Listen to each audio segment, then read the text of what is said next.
Presented by Suraj Savaria.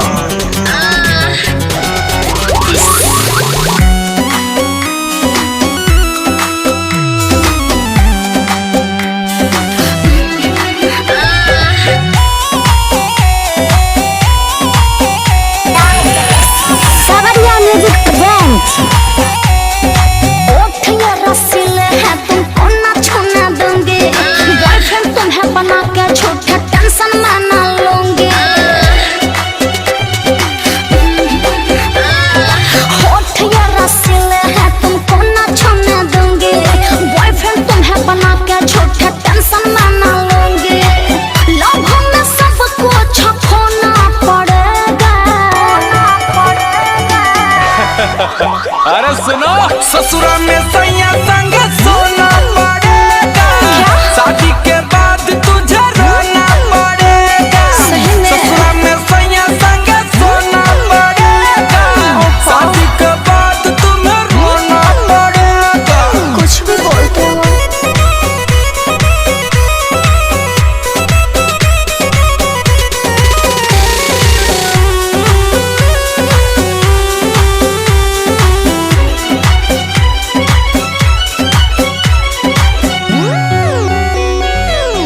आजकल के लड़के हैं लफुए, लड़कियों को यूज करते हैं, काम निकाल कर देते हैं धोखा, दिल को सब तोड़ते हैं।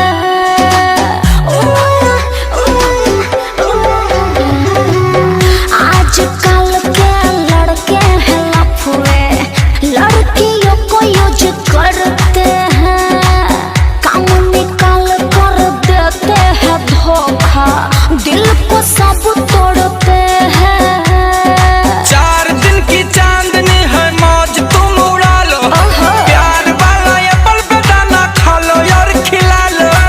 लड़कों का नखरा यूं ढोना पड़ेगा, प्यार है तो करना ही पड़ेगा। ससुरा में सैया संग सोना पड़ेगा, शादी के बाद तुझे रोना पड़ेगा। ससुरा में सैया संग सोना पड़ेगा, शादी के बाद तुझे रोना रोना रोना पड़ेगा। तो चुप तुम करा देना।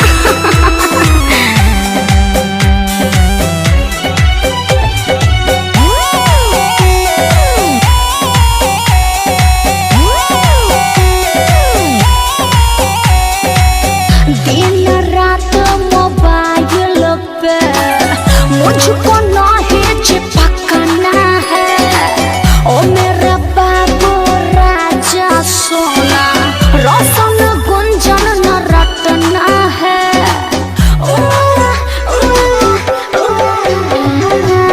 दिन रात मोबाइल पे मुझको नहीं चिपकना है, ओ मेरा बाबू राजा सोना, मारो गुंजन न रटना है।